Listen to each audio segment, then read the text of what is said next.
Hello everyone, this is Sanju.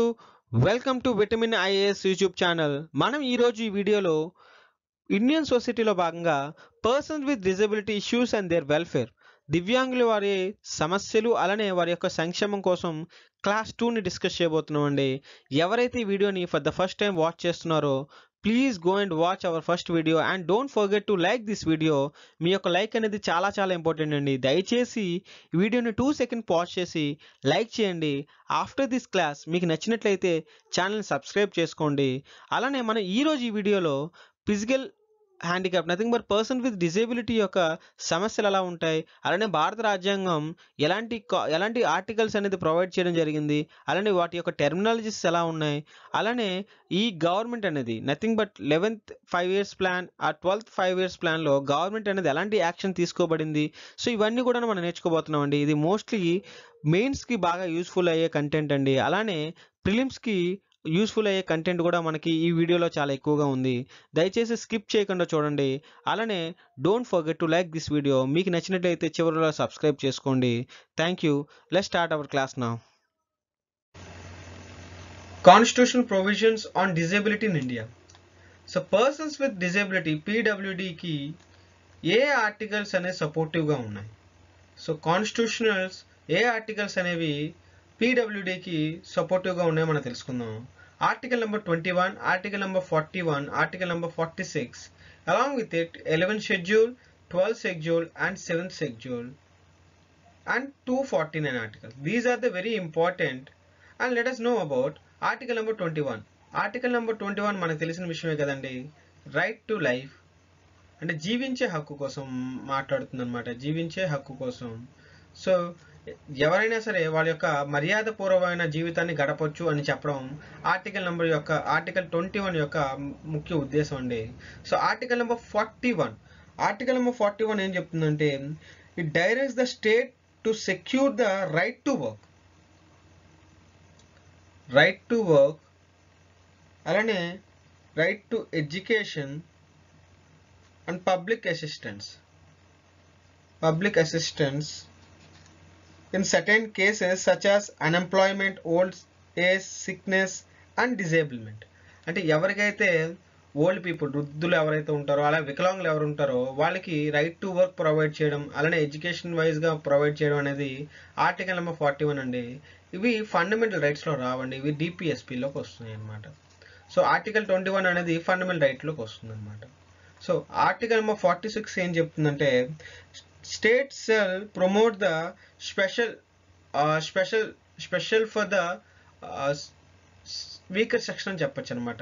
అంటే state shall promote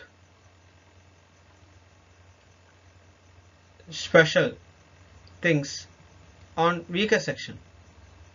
so ఇక్కడ weaker section అంటే SC STA కాదండి.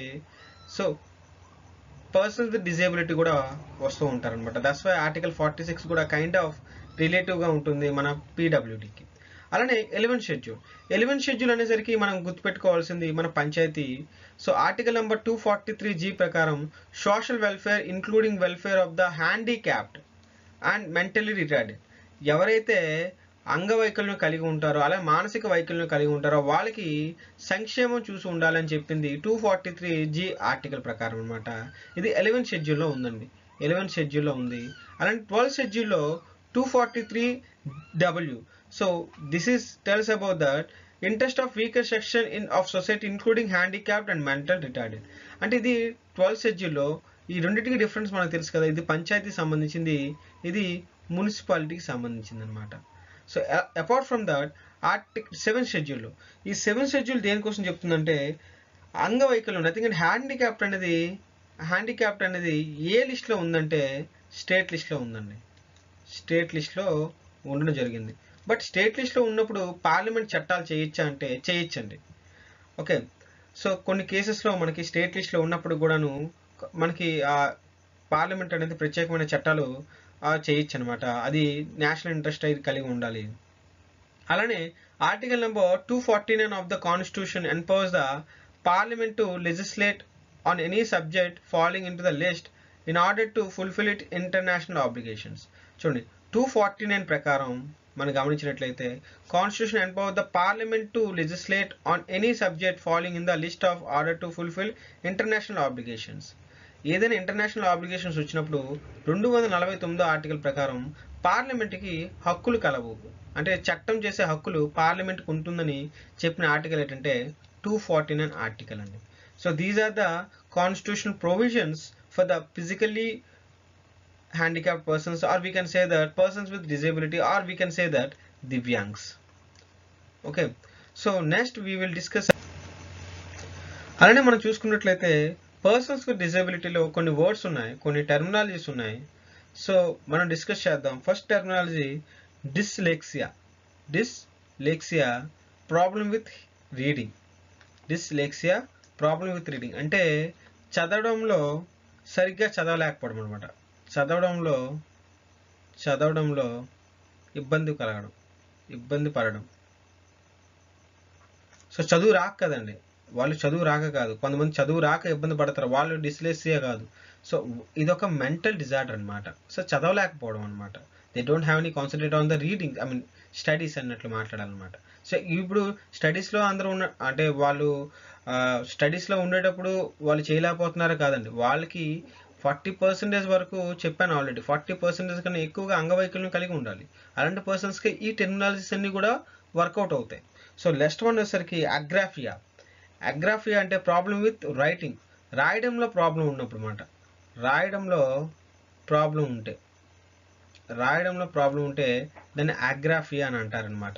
తర్వాత వచ్చేసరికి డిస్ఫ్రాక్సియా అని అంటారు. సో డిస్ఫ్రాక్సియా అంటే ప్రాబ్లం విత్ మూవింగ్.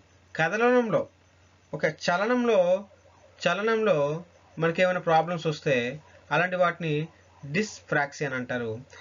తర్వాత వచ్చేసరికి డిస్కాల్కులియా అంటే క్యాల్కులియా అంటే నెంబర్స్ గుర్తుపెట్టుకోండి. ఎవరైతే నెంబర్స్తో, సంఖ్యలతో ఇబ్బంది పడతారో అలాంటి వాటిని డిస్కాల్కులియా అని కూడా అంటారనమాట. తర్వాత అలెక్సియా. సో అలెక్సియా అంటే ఎవరైతే మదర్ టంగ్ కోసం ఇబ్బంది పడతారో, అలెక్సియా అంటే ఎవరైతే మదర్ టంగ్తో ఇబ్బంది పడతారో, మదర్ టంగ్ను పలకడం కూడా ఇబ్బంది పడతారో అలాంటి వారిని అలెక్సియా అని అంటారనమాట. Attention hyper active disaster children చూసుకుంటే కాన్సన్ట్రేషన్ ప్రాబ్లం అంటే నథింగ్ బట్ ఏకాగ్రత లోపం కలిగిన వాళ్ళందరూ కూడాను attention hyper active disaster children కూడా మనం చెప్పొచ్చు. అలానే యాంటిజం అండి. యాంటిజం అంటే ఏంటంటే living in their own world, అంటే వాళ్ళ ప్రపంచంలో వాళ్ళే బతుకుతారు. అలాంటి వాటిని యాంటిజం అని కూడా మనం పిలవచ్చు అనమాట. యాంటిజం అంటే తమ లోకంలో తామే ఉంటారనమాట. తమ లోకంలో తామే ఉండడాన్ని యాంటిజం అని కూడా అంటారనమాట. సో మనం ఇందులో గమనించినట్లయితే కొన్ని వర్డ్స్, ఐ మీన్ కొన్ని డేట్స్ ఉన్నాయండి. ఈ యాంటిజం కూడా ఒక డేట్ అయితే ఉండడం జరిగిందనమాట. ఆ డేట్ వచ్చేసరికి మనకి ఓల్డ్ యాంటిజం డేట్ 2 ఏప్రిల్ అండి. 2 April world autism date, world autism day అని కూడా మనం చెప్పచ్చు అనమాట. సో 4th జాన్ వచ్చేసరికి 4th Jan world Braille day, world Braille day. అలానే 21st మార్చ్ వచ్చేసరికి ఓల్డ్ డౌన్ సిండ్రోమ్ డే అని చెప్పేసి. అలానే సైన్ లాంగ్వేజ్కి 23rd సెప్టెంబర్ అండి, 23rd September world sign language day. So మనం తర్వాత చెప్పుకుందాం వీటి కోసం. But this is all about dyslexia కోసం agraphia and dyspraxia, dyscalculia, alexia, autism ఇవన్నీ కూడా మనం నేర్చుకోవాలి. ఈ టర్మినాలజీ చాలా ఇంపార్టెంట్ అండి. మ్యాచ్ ద ఫాలోయింగ్ కానీ లేకపోతే డైరెక్ట్గా ఆన్లైన్ క్వశ్చన్స్ రావడానికి ఎక్కువగా ఛాన్సెస్ ఉన్నాయి. Before moving on to the next topic, దయచేసి ఈ వీడియోని లైక్ చేయండి. అలానే మన ఈ ఛానల్ని సబ్స్క్రైబ్ చేసుకోండి. అలానే బెల్ ఐకాన్ ప్రెస్ చేసి నోటిఫికేషన్ ఆన్లో ఉంచుకోండి. అలానే మీ ఫ్రెండ్స్కి ఈ వీడియోని షేర్ చేయండి. Thank you so much.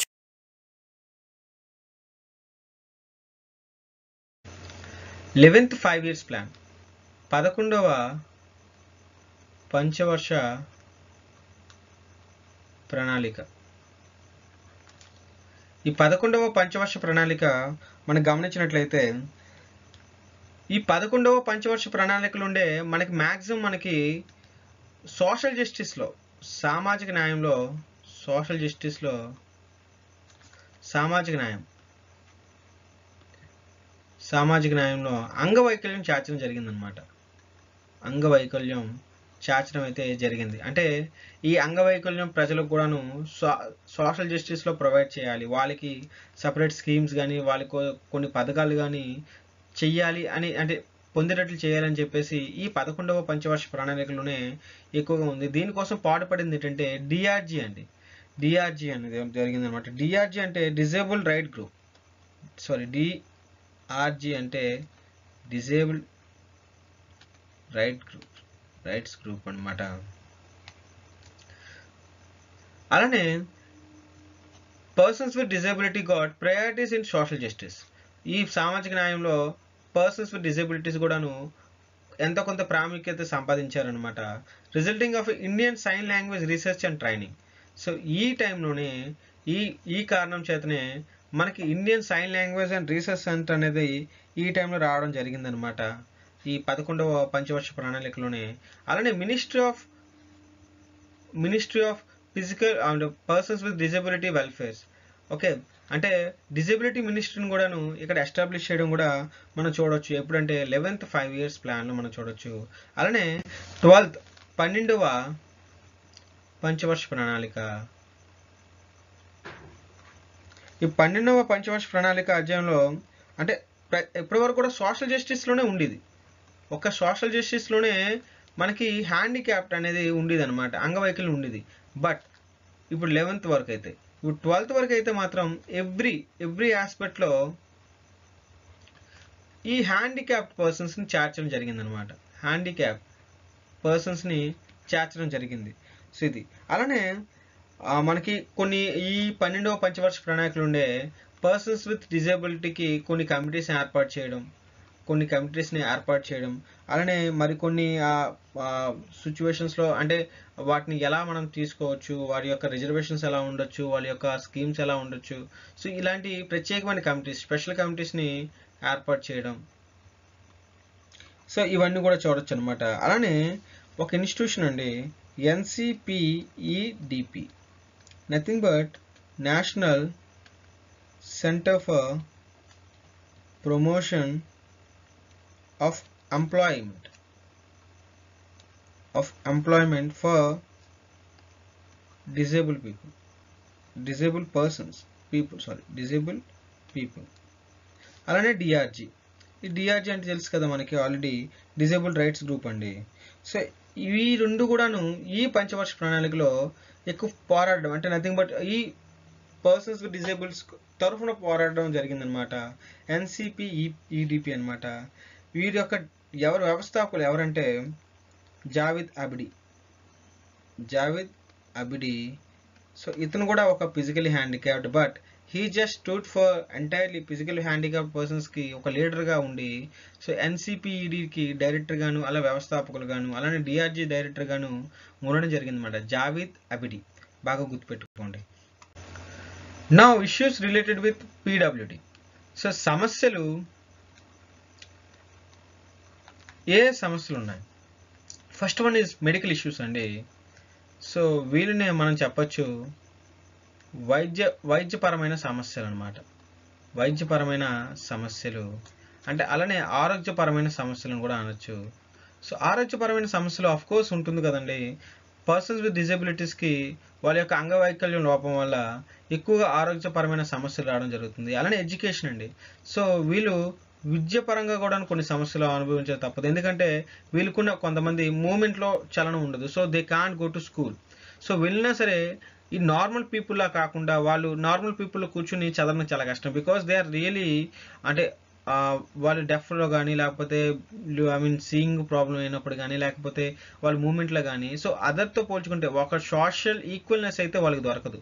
సామాజిక సమానత అయితే వాళ్ళకి దొరకదండి. ఎందుకంటే they are differently able. They are not just like a normal persons. So అందుకోసం వాళ్ళు ల్యాగ్ అయ్యే అవకాశాలు చాలా ఎక్కువగా ఉంటాయి. వాళ్ళు ల్యాగ్ అయ్యారంటే of course they will getting decrease their confidence level కూడా డిక్రీజ్ అవ్వడానికి ఛాన్సెస్ ఎక్కువగా ఉంటాయి. సో ఎడ్యుకేషన్లో కూడా ఎఫెక్ట్ అనేది మనకి చాలా ఎక్కువ చూడొచ్చు. అలానే ఆర్కిటెక్చరల్ ప్రాబ్లమ్స్ అండి. నథింగ్ బట్ మన ఇంట్లోనే ఉంది. సో 3 floors ఉన్నాయి అనుకుందాం. ఈ 3 floors కొంతమంది పర్సన్ విత్ డిజేబుల్స్ వచ్చారనుకోండి, ఈ 3 ఫ్లోర్స్ ఎక్కడం దిగడం చాలా కష్టంగా ఉంటాయి. So that is kind of అంటే మెట్లు కానీ లేకపోతే మరికొన్ని ఆర్కిటెక్చర్ ఉంటాయి కదండి ఇంట్లో, కొన్ని ఇబ్బందికరంగా అంటే పెద్ద పెద్ద మెట్లు కానీ, వైడ్ రూమ్స్ కానీ, అలానే స్విచ్చెస్ కానీ, సెల్ఫ్లు కానీ, టాయిలెట్స్ యూజ్ చేయడం కానీ. సో ఇవన్నీ కూడా ప్రాబ్లం రావడానికి ఎక్కువగా అవకాశాలు ఉన్నాయన్నమాట. ఆర్కిటెక్చరల్ ప్రాబ్లమ్స్ కూడా రావడానికి అవకాశాలు ఉన్నాయన్నమాట. సో నెక్స్ట్ వన్ వచ్చేసరికి ఎంప్లాయ్మెంట్. సో వీళ్ళకి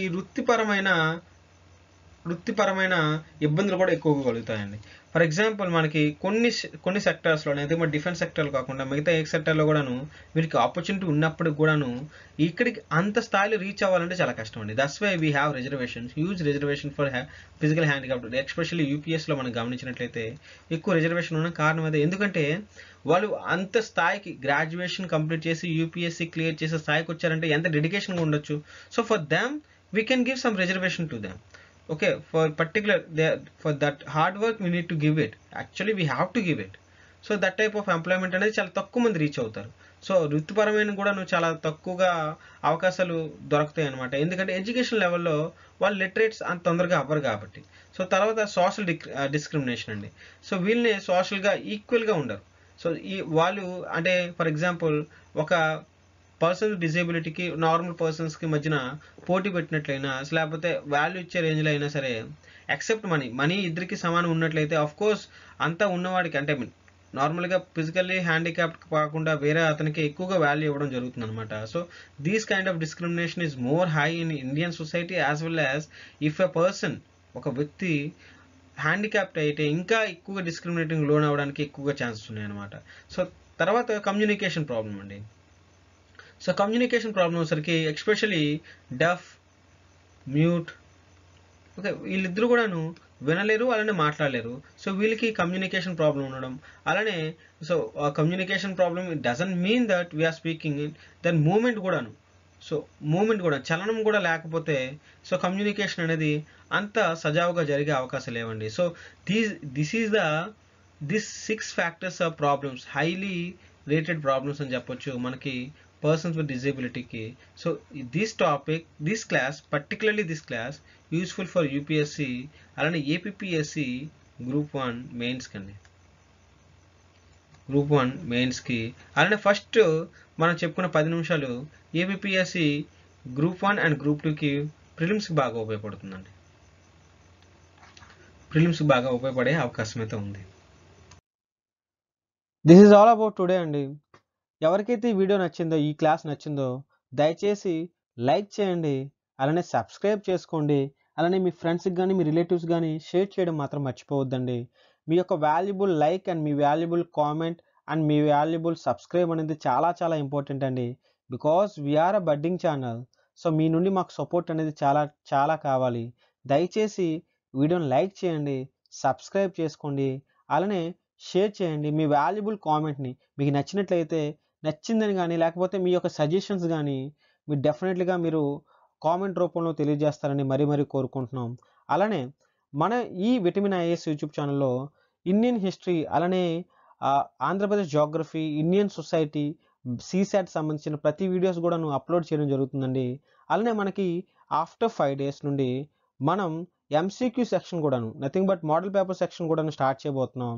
so please stay tune with vitamin IAS. మీరు ఖచ్చితంగా మీకు నచ్చే కంటెంట్ని ఇవ్వడానికి విటమిన్ ఐఏఎస్ అనేది చాలా ట్రై చేస్తుంది. సో దయచేసి విటమిన్ ఐఏఎస్ ఛానల్ని సబ్స్క్రైబ్ చేసుకోండి, అలానే బెల్ ఐకాన్ మాత్రం ప్రెస్ చేయడం మాత్రం మర్చిపోవద్దు. అండ్ దయచేసి వీడియోని లైక్ చేయండి, మీకు నచ్చినట్లయితే కామెంట్ చేయండి. Thank you so much. జై హింద్.